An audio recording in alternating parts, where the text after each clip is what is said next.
Good morning students. Chapter 2। अब हम इसकी बुक एक्सरसाइज करेंगे। Listening and speaking. When someone says something nice to you, you should thank him or her. जब कोई आपको अच्छा कुछ कहता है तो आप उसे किस तरह से थैंक यू कहेंगे, ये इसमें हम सीखेंगे। You look very pretty. तो यहाँ पर उस बच्चे ने कहा थैंक्स। यहाँ पर इस बड़ी दीदी ने कहा यू लुक वेरी प्रिटी, यानी तुम बहुत सुंदर लग रही हो। तो इस छोटी बच्ची ने कहा थैंक्स। थैंक्स मतलब धन्यवाद। You dance very well today. Thank you very much. यहाँ पर इस लड़की ने कहा तुम बहुत अच्छा नाचे आज। तो यहाँ पर इस लड़के ने थैंक यू, धन्यवाद, बहुत बहुत धन्यवाद। I have clean the carpet. Thanks a lot.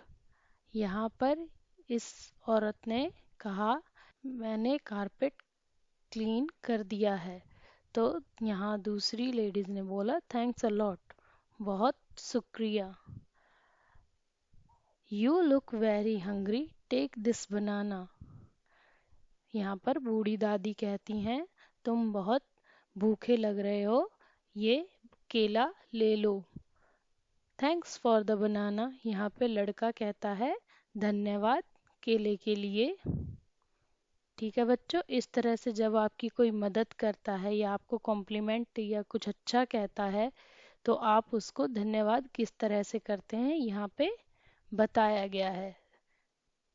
अब यहाँ पर here are some comments, tick right and the comment where you will say thanks। यहाँ पर कुछ कमेंट दिए गए हैं तो उन कमेंट्स के आगे टिक करना है जब आप उनको थैंक्स कहना चाहते हो। You speak English so well. तो आप यहाँ उनको थैंक्स कहेंगे, यहाँ पे टिक कर दें क्योंकि आप उन्हें थैंक्स कहना चाहते हैं। You stall my ball. तुमने मेरी बॉल चुराई है।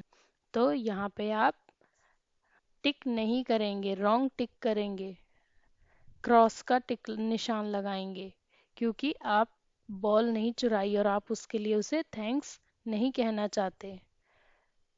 You have got nice hand writing. तुम्हारी लिखाई बहुत अच्छी है। तो आप उसके लिए थैंक्स कहेंगे। ठीक है, तो इसके लिए आप राइट का टिक करेंगे। You forgot your homework. तुम अपना होमवर्क करना भूल गए। तो आप इसके लिए क्रॉस करेंगे। You have pass your exam, congratulation. तुम्हारा एग्जाम पास कर गए, मुबारक। तो आप यहाँ पर टिक करेंगे राइट का। ठीक है बच्चों, अब आगे ये राइटिंग, यहाँ पर आपको स्टोरी के कुछ सेंटेंस दिए गए हैं, उन सेंटेंस से आपको स्टोरी कंप्लीट करनी है। He thought that he could eat some grapes. उसने सोचा कि वह कुछ अंगूर खा सकता है।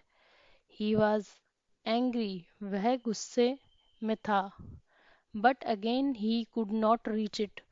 परंतु दोबारा भी वह नहीं पहुंच पाया। He jump to pick a bunch. वह कूद रहा था एक अंगूरों के गुच्छों को पकड़ने के लिए। ही फेल्ट हंग्री वन डे। वह भूखा महसूस कर रहा था एक दिन। यहाँ पर अब इस स्टोरी को इन सब वाक्यों से पूरा करना है। जैसे a fox lived near a grapes farm. एक लोमड़ी रह रही थी ग्रेप्स फार्म यानी अंगूरों के बगीचे के पास। तो दूसरी लाइन क्या होगी? He felt hungry one day. वो एक दिन भूखा महसूस कर रहा था। So he walked into the farm. इसलिए वह फार्म में चला गया। He thought that he could eat some grapes. उसने सोचा कि वह कुछ अंगूर खा सकता है। He saw a bunch of grapes hanging from the grapes vine। उसने देखा कि कुछ अंगूर लटके हुए हैं ग्रेप्स के बेल से। He jump to pick a bunch, वह कूदा अंगूरों के गुच्छे को पकड़ने के लिए।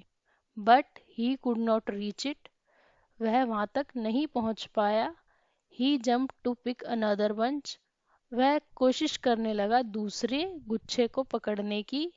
But again he could not reach it, पर वह वहां पर भी दोबारा नहीं पहुंच पाया। But the grapes were very high, जो अंगूर थे वो बहुत ऊंचे थे। ही कुड नॉट रीच दैम, वह उन तक पहुंच नहीं पाया। यहाँ पर अगली लाइन आएगी ही वॉज एंग्री, तो यहाँ आएगी he was angry as he walked away he said I am sure all these grapes are sure I don't want them.